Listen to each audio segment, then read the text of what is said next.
4월 1일 금요일입니다. 오늘은 에스겔 8장 1절로 18절까지 말씀입니다. 예루살렘 성전에서 벌어진 일이라는 제목입니다.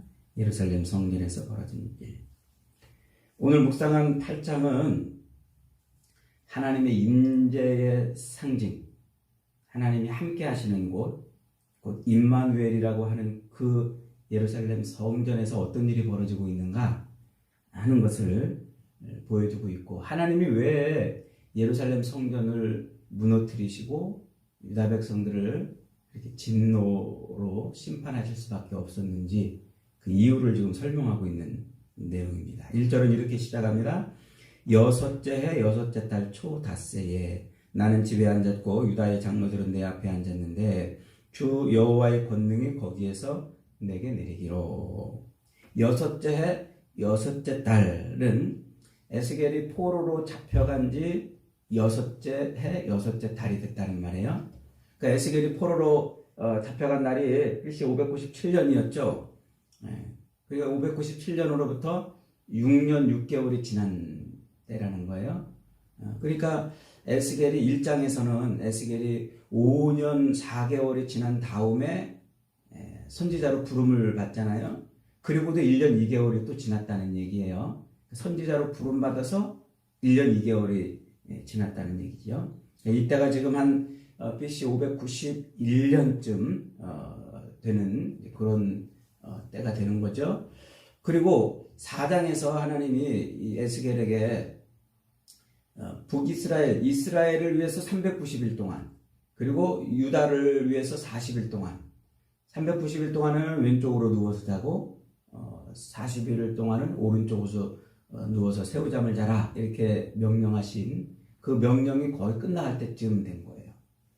그래서 430일쯤이 지나간 즈음에 지금 하나님이 에스겔에게 또 지금 말씀을 하고 있는 거예요. 그래서 하나님의 영이 에스겔에게 임해가지고 에스겔로 하여금 지금 환상을 보여주고 있는 거예요.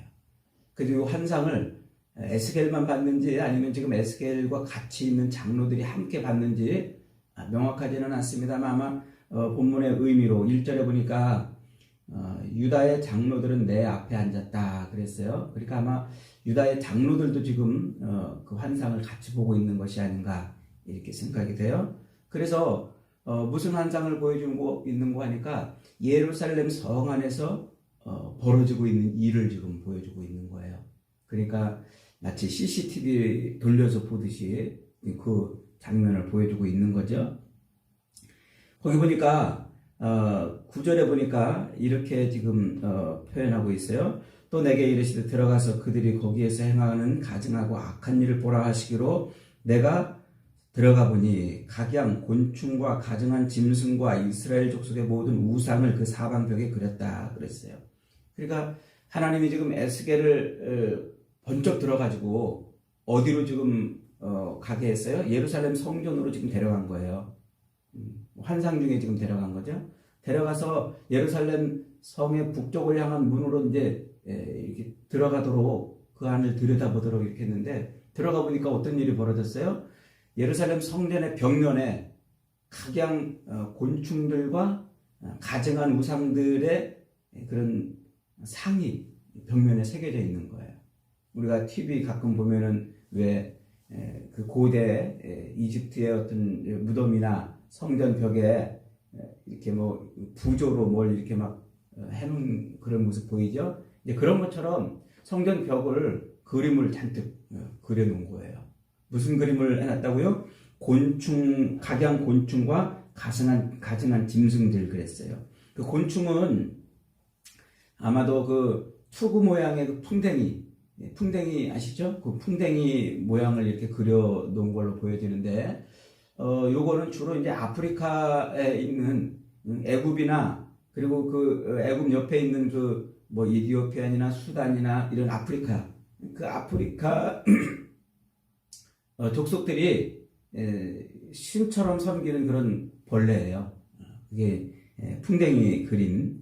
그런 게 지금 그려져 있고, 또 가증한 짐승이라고 그랬어요. 그 가증한 짐승은 이 뿔이 이렇게 뭐 생긴 그 들소, 그런 들소 같은 게 이제 가증한 짐승인데 주로 그 소들은 어디서 섬기는 우상입니까? 저 인도에서 섬기는 우상. 그러니까 인도에서부터 이 아프리카 대륙까지 이 엄청나게 넓은 대륙에서 온 그 우상들을 지금 성전에 다 지금 세워놨다는 거예요. 그려놨다는 거예요. 그러니까 이 예루살렘 백성들이 섬기는 우상들은 전역에 걸쳐가지고 지금 여러 나라 우상들을 함께 섬기고 있다는 거예요. 그러니까 지금 이스라엘 백성들을 하나님이 애굽에서 꺼내서 광야를 거쳐서 가나안 땅에 들여보내신 그 자기들의 통치자, 자기들의 왕, 자기들의 주인이신 하나님을 버렸다는 거죠. 그 하나님이 임재해 계시는 그 성전을 우상으로 채웠다는 것은 지금 그들이 하나님을 버리고 우상을 하나님처럼 지금 섬기고 있다는 거예요. 더 놀라운 사실은 12절입니다. 12절에 보니까 또 내게 이르시되 인자야 이스라엘 족속의 장로들이 각각 그 우상에 방한 어두운 가운데에서 행하는 것을 내가 보았느냐? 그들이 이르기를 여호와께서 우리를 보지 아니하시며 여호와께서 이 땅을 버리셨다 하느니라. 그러니까 이스라엘 그 장로들, 이 장로들이 지금 예루살렘 성전을 어떻게 만들었냐면 그 안에 밀실을 만들어 놨어요. 그 안에. 그리고 그 밀실을 만들어 놓고 그 안에다 우상을 만들어 놓은 것이죠. 그 우상을 만들어 놓고 그 우상을 섬기면서 뭐라고 그랬다고요? 여호와께서 우리를 보지 아니하시며 여호와께서 이 땅을 버리셨다 그랬어요. 그러니까 이 말은 지금 여호와께서 하나님께서 우리를 돌보지 아니하신다. 하나님이 우리를 버렸다라고 탄식하는 말이 아니에요. 탄식하는 말이 아니고 하나님이 안 보시겠지. 하나님이 우리를 보지 않을 거야. 하나님이 이 땅을 안 보실 거야. 라고 지금 스스로 최면을 거는 말이에요. 그러니까 하나님의 존재를 지금 부인하는 거죠.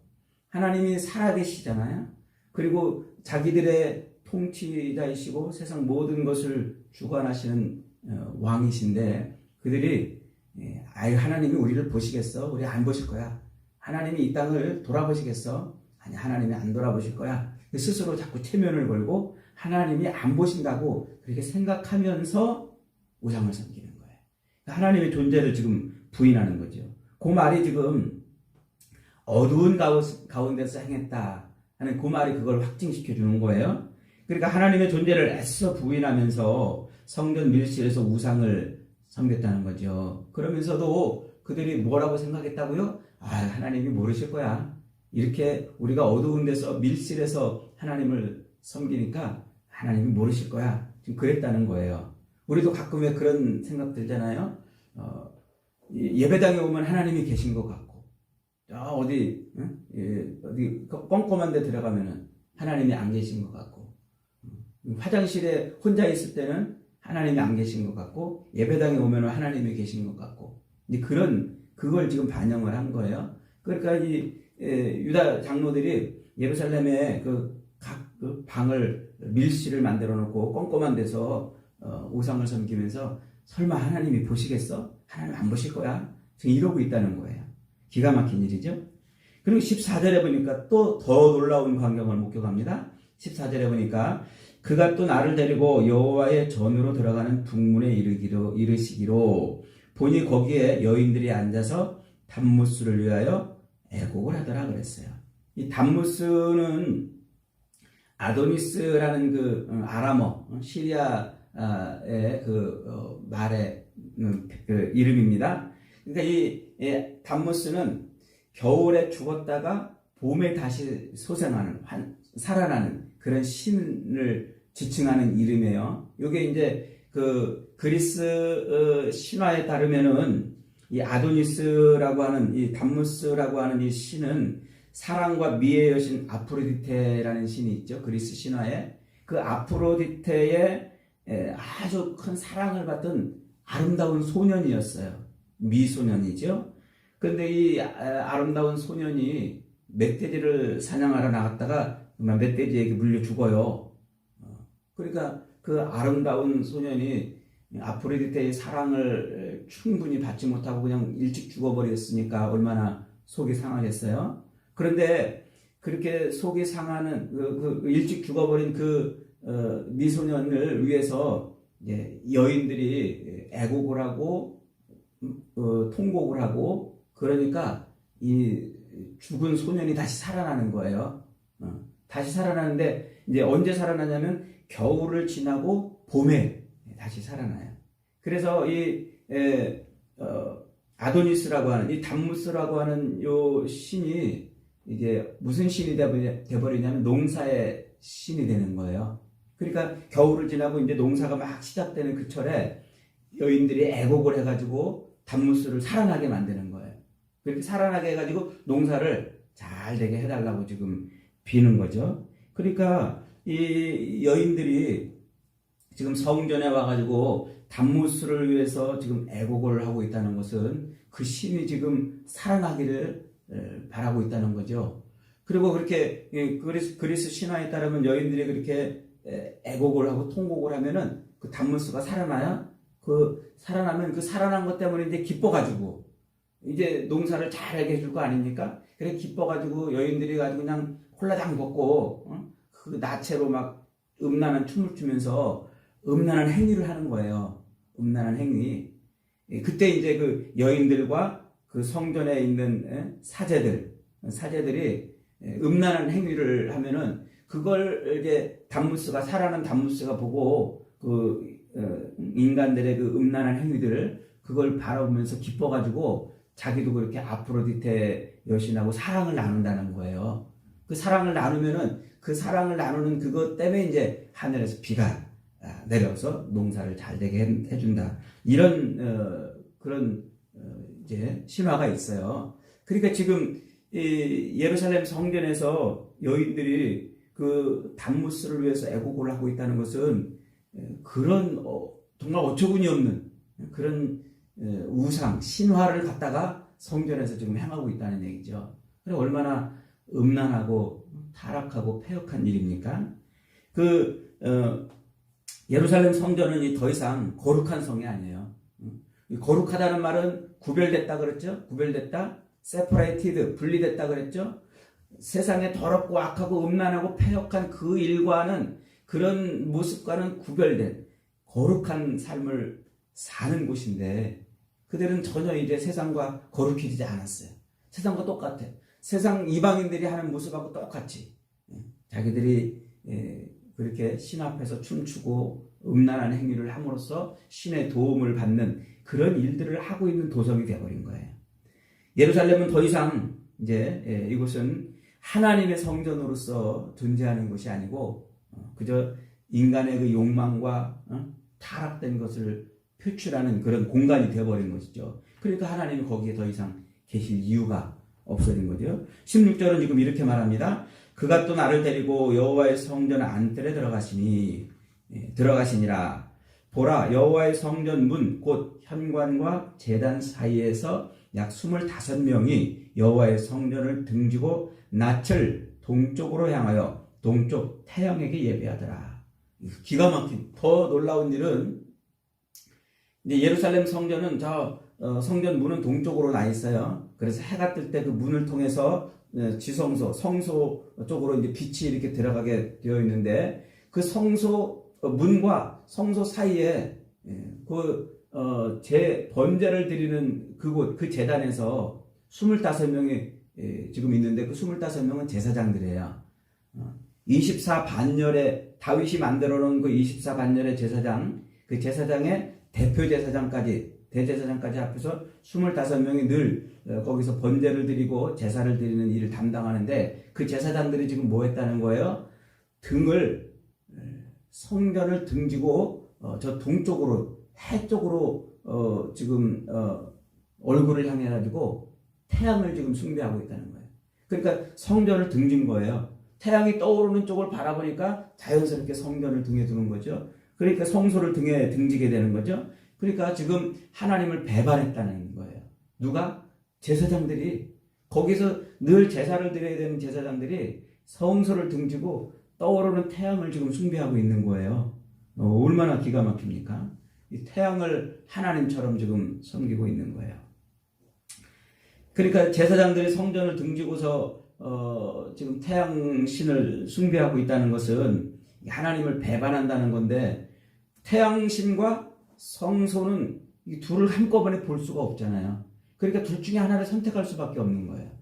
태양신을 바라보면 성전이 등지게 돼 있고, 성전을 바라보면 태양신을 등지게 되는 거죠. 그러니까 이 하나님과 우상을 동시에 섬길 수 없다라고 하는 것을 단적으로 지금 보여주는 예죠. 그들은 누구를 선택한 겁니까? 하나님을 선택한 것이 아니라 태양신을 선택을 했다는 거죠. 17절에 보니까 또 내게 이르시되 인자야 네가 보았느냐?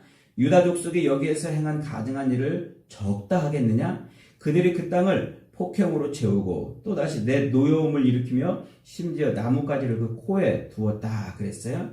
그러니까 지금 성전에서 벌어지는 그 우상을 만들어 놓고 우상에게 은밀히 행하고 또 성전을 등지고 태양신을 숭배하는 이런 기가 막힌 일, 백성들이나 여인들이나 그 장로들이나 제사장들까지 포함해서 그런 기가 막힌 일을 성전에서 행할 뿐만 아니라 그들이 어떻게 했다고요? 그 땅에서 폭행을 행했다는 거예요. 이 폭행을 행했다는 것은 착취했다는 말이에요. 그러니까 그들이 가진 권력으로 가난한 백성들을 착취한 거예요.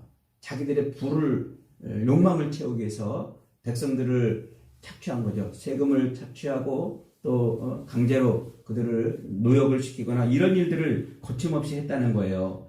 그래서 노여움을 일으켰으며 심지어는 어떻게 했다고요? 나뭇가지를 그 코에 두었다 그랬습니다. 이 나뭇가지를 코에 두었다 하는 것은 1월 성신, 그러니까 온 자연 만물이 신이라고 지금 보고 있다는 거예요.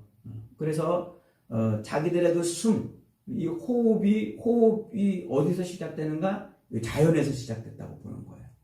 그러니까 우리 인생의 호흡의 주관자는 누굽니까? 하나님이시잖아요. 하나님이 우리 생명, 우리 호흡의 주관자신데 지금 이스라엘 백성들은, 유다 백성들은 그 호흡의 주관자가 하나님이 아니고 자연에서 왔다고 생각하는 거예요. 그래서 1월 성신을 섬기고 있다는 거죠. 그러니까 성전에서뿐만 아니라 그 땅에 있는 모든 일들이 다 우상을 섬기는 그런 일들을 지금 행하고 있다고 지금 보고 있어요. 그래서 하나님은 그들에 대해서 이렇게 선언하십니다. 18절입니다. 그러므로 나도 분노로 갚아 불쌍히 여기지 아니하며 긍휼을 베풀지도 아니하리니 그들이 큰 소리로 내 귀에 부르짖을지라도 내가 듣지 아니하니라. 그러니까 종교 지도자들, 정치 지도자들, 또 백성들, 성전에서 일하는 여인들 모두가 지금 다 우상을 섬기고 있는 거예요. 하나님을 배반하고 하나님과 상관없이 살고 있고, 그러니 하나님이 그 성을, 예루살렘 성전을 떠나지 않을 수가 없고 그 성에 하나님이 진노로 지금 갚지 않을 수가 없는 거예요. 그러니까 지금 에스겔과 포로로 잡혀와 있는 에스겔 앞에 있는 그 장로들이 이 CCTV를 지금 같이 보고 있는 거예요. 예루살렘 성에서 벌어지고 있는 그 일을 같이 보고 있는 거예요. 그래서 얼마나 기가 막히겠어요.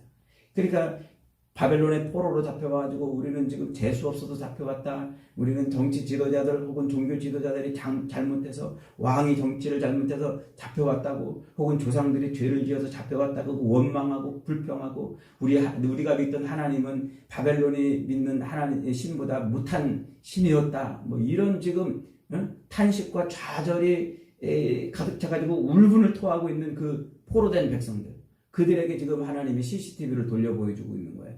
그들이 누구였는 줄 아느냐? 너희들이었다는 거예요. 너희들. 그들이 그 우상을 섬기는, 그 죄악을 섬기는, 예루살렘을 멸망하게 할 수밖에 없던 죄를 섬기던 사람들이 바로 너희들이었다고 지금 CCTV를 돌려서 보여주고 있는 것이죠. 그러니까 얼마나 황당합니까? 그걸 보고 얼마나 놀랬겠어요. 우리도 어디 이렇게 길을 지나가다가 CCTV들이 많이 있잖아요. 그러면 아무 CCTV가 없을 때는 그냥 아무렇게나 막 행동하다가 카메라가 있으면 행동을 좀 절제하지 않습니까? 그러니까 이 카메라가 있다는 걸 인식하지 못한 거예요. 하나님이 보고 계시다는 거예요. 그 성전에서 일거수일투족을 하나님이 보고 계시는데 까맣게 잊어버리고, 아니 오히려 보란 듯이, 하나님 보란 듯이 그런 죄악을 지금 행하고 있는 거죠. 여러분, 하나님은 세상 모든 만물을 살피고 계세요. 모든 만물뿐만 아니라 우리 인생을 다 살피고 계세요. 그래서 시편 139편 1절에서 시인은 이렇게 말합니다. 여호와여, 주께서 나를 살펴보셨으므로 나를 아시나이다. 주께서 내가 앉고 일어서면 하시고 멀리서도 나의 생각을 밝게 하시오며 나의 모든 길과 내가 눕는 것을 살펴보셨으므로 나의 모든 행위를 익히 아시오며 여호와여 내 혀의 말을 알지 못하는 것이 하나도 없으시니이다. 그러니까 이 시편 기자는 하나님이 자기 모든 것을 다 아신다고 그래요. 그래서 자기가 어디로 가든지 하나님을 떠날 수 없다고 그렇게 고백하십니다. 더욱이 사무엘상 16장 7절에서는 이렇게 말씀하고 있어요. 여호와께서 사무엘에게 이르시되 그의 용모와 키를 보지 말라 내가 이미 그를 버렸노라. 내가 보는 것은 사람과 같지 아니하니 사람은 외모를 보거니와 나 여호와는 중심을 보시느니라. 그러니까 사울 왕을 하나님이 버리시면서 뭐라고 말씀하세요? 사람들은 외모를 보지만 행동을 보지만 나 여호와는 중심을 보신다. 하나님은 우리의 모든 것을 다 살피시는 거예요. 우리의 앉고 일어선도 우리의 생각도 하시고 마음의 중심까지 살피시는 분이에요. 여러분, 그러므로 우리가 이 땅에서 하나님 아는 것을 의지하면 안 돼요. 하나님 아는 것을 바라보고 거기에 마음을 기대면 안 돼요. 하나님을 늘 가까이 해야 돼요. 하나님은 마치 CCTV 보듯이 그렇게 살펴보고 언젠가는 그것을 우리 눈앞에서 다시 보여줄 날이 올 겁니다. 그러면 우리가 하나님을 떠났던 그것이 얼마나 부끄럽겠어요. 얼마나 창피하고 또 얼마나 하나님의 진노 앞에 두려움을 갖겠습니까? 오늘도 살아계신 하나님, 모든 것을 통찰하시고 감찰하시는 하나님의 눈 앞에서 거룩하고 정결한 삶을 살 수 있기를 바랍니다. 그래서 저와 여러분의 하나님의 진노가 아니라 하나님의 은혜를 누리며 사는 인생 되시기를 주님의 이름으로 축복합니다.